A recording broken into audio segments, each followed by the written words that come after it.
여러분 요나를 이제 보게 되는데 요나라고 하면요, 우리는 물고기 뱃속에 3일간 들어있었던 선지자로 이제 기억을 하죠. 또는 이방 민족인 아수르의 수도인 니느웨의 회개를 선언한 선지자라고도 기억하고, 또는 니느웨에 그 구원의 소식을 전하기 싫어서 도망했던 선지자라고도 아실 겁니다. 어찌 보면요, 요나서가 이방 민족의 구원을 위해서 부름받은 선지자다, 그렇게 생각하기 쉬울 것 같습니다. 뭐 온통 이 이방인 아수르 니느웨에 대한 그런 얘기가 계속 나오고 있으니까요. 하지만 요나는 북이스라엘의 선지자였습니다. 이스라엘의 유익을 구했고 이스라엘의 번성을 원했던 사람입니다. 실제로 그 일을 위해서 예언도 했었죠. 열왕기하 14장 25절에 이렇게 나와 있어요. 이스라엘의 하나님 여호와께서 그의 종 가드헤벨 아미떼의 아들 선지자 요나를 통하여 하신 말씀과 같이 여로보암이 이스라엘의 영토를 회복하되 하맛 어귀에서부터 아라바 바다까지 하였으니, 이때 나오는 이 여로보암이 여로보암 2세인데요. 얼마 전에 우리가 아모스 선지서 이야기할 때에 그의 활동 시기가 북이스라엘의 여로보암 2세 때였다라고 했던 내용을 기억하실 겁니다. 이 여로보암이란 사람은 옛날 솔로몬 때 통치했던 영토까지를 회복한 사람이죠. 경제적으로도 솔로몬 이후에 이스라엘의 최대의 부를 누리게 해준 사람입니다. 그리고 이렇게 회복할 수 있었던 요인은 당시의 강대국 아수르의 역할이 절대적이었어요. 아수르가 이스라엘 접경에 있는 아람이라고 하는 나라를 이제 망하게 합니다. 정복을 해요. 그리고 어떤 이유로 이 아수르가 한동안 쇠락해졌고, 그런 기회에 이스라엘이 영토를 넓힐 수 있었다라고 하는 거예요. 자, 방금 읽은 열왕기하 14장 25절 말씀에 의한다면 이스라엘 부흥과 관련된 이 일련의 과정 가운데 요나의 역할이 있었다는 말이 되는 겁니다.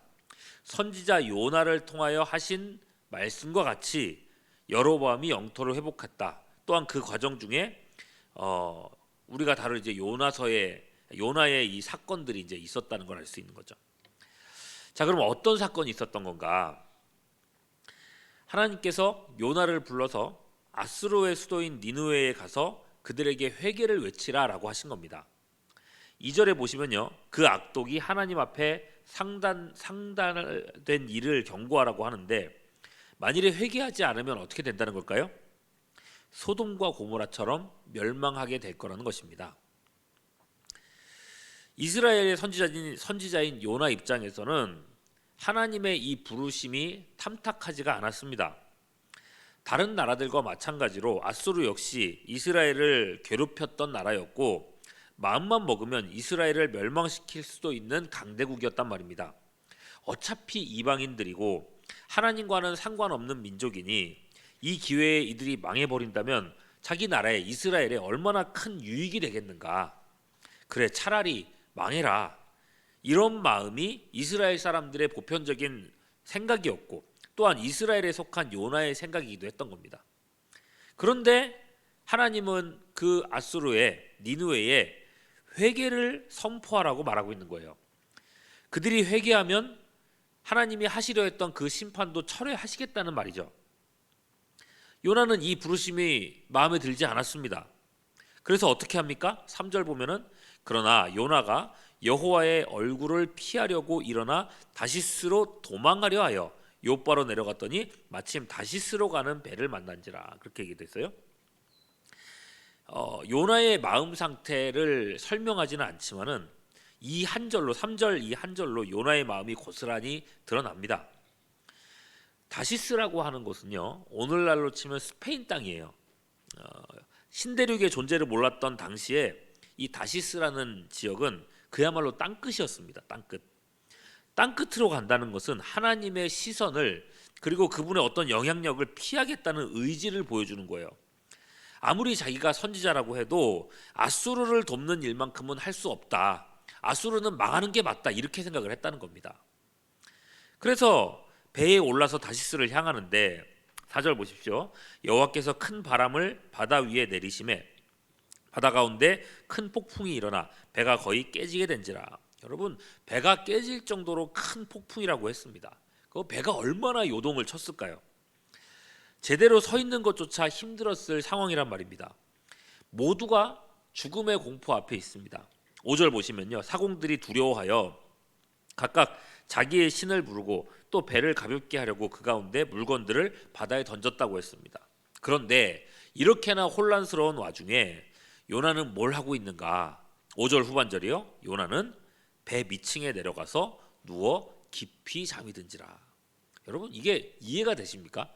이 혼란스러운 상황에 깊이 잠이 들어 있다. 이게 말이 되나?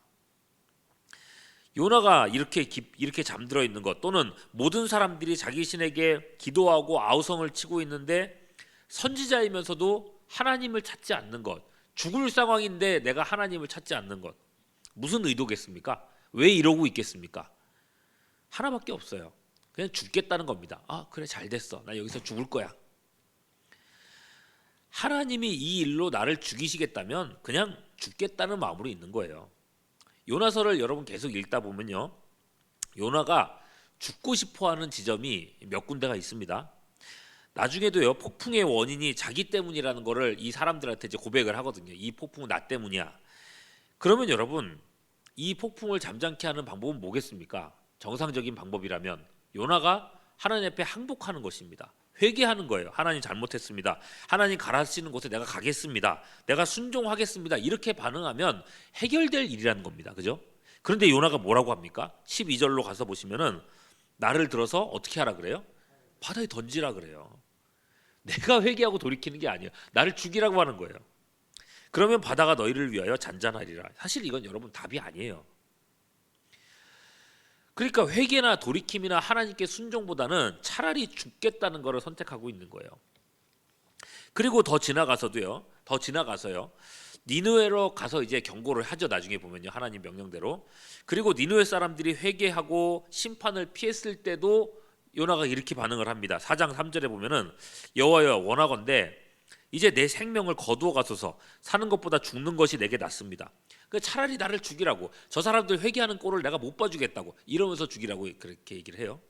그러다가 급기야 박넝쿨에서 햇볕을 피하고 있을 때에 하나님이 박넝쿨을 말려버리시니까 또 그렇게 말을 해요. 4장 8절 후반절에 보면 스스로 죽기를 구하여 이르되 사는 것보다 죽는 것이 내게 낫습니다. 여러분, 하나님이 내 편 안 들어주고 우리 나라 편 안 들어주고 대적들, 내가 미워하는 사람들을 위하시거나 그들을 구하신다는 게 요나 입장에서는 대단히 불쾌한 일이었던 겁니다. 죽는 것보다 싫은 일이었다는 거예요. 우리를 괴롭히는 이방인들, 우리 나라를 힘들게 하는 저 외국 나라들 다 죽어라, 그냥 망해라, 없어져 버려라. 그래서 우리 나라만 잘 됐으면 좋겠다. 이게 요나의 마음이었던 겁니다. 문제는 뭐냐면요, 요나뿐만 아니라 하나님의 백성이라는 이스라엘 사람들, 이들의 양심과 태도, 이런 것들이 그들이 개처럼 그냥 망해서 마땅하다고 생각하는 이방인만도 못했다는 것입니다.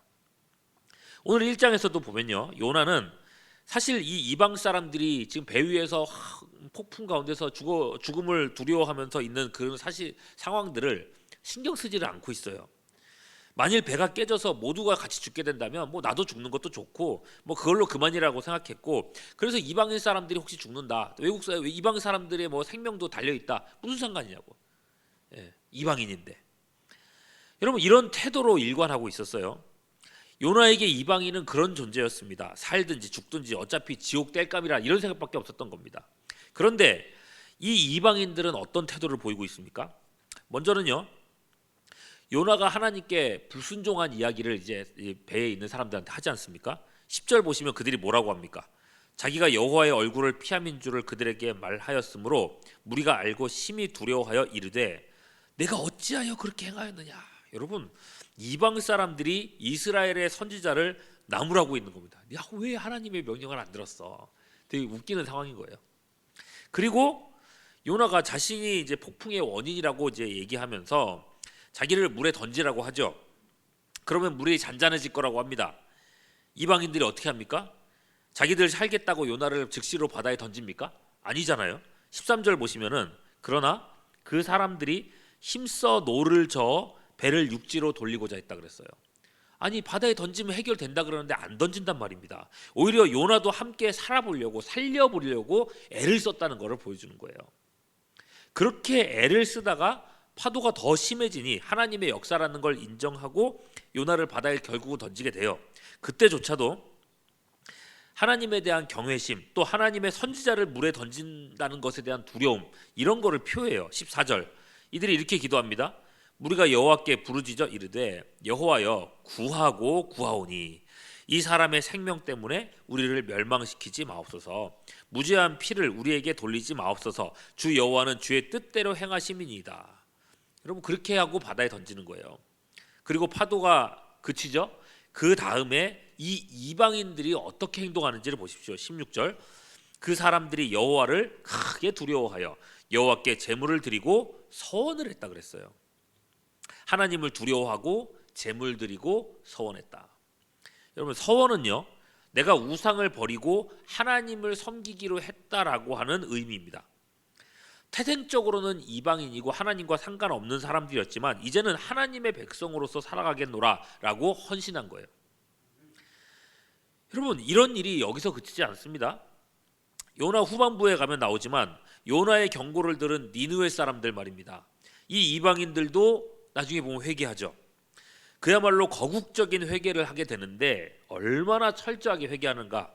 요나서 3장 8절 보면은 사람이든지 짐승이든지 다 굵은 베옷을 입을 것이요 힘써 하나님께 부르짖을 것이며 각기 악한 길과 손으로 행한 강포에서 떠날 것이라. 여러분, 이 이방인들이 하나님을 몰랐던 사람들이 힘써 하나님께 부르짖는다.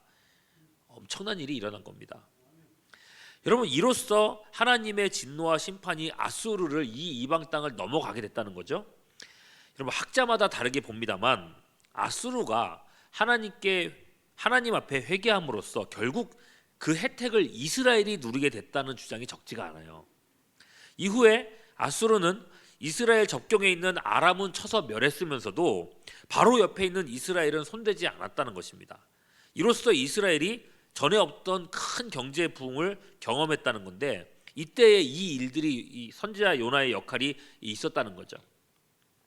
다만 여러분, 이 일을 통해서 하나님께서 보여주시려는 건 따로 있습니다. 여러분, 이방인들이 하나님을 두려워합니다. 하나님의 경고에 회개하고 돌이킬 줄 알더라는 겁니다. 그러나 여러분, 하나님의 백성인 이스라엘은 어떻습니까?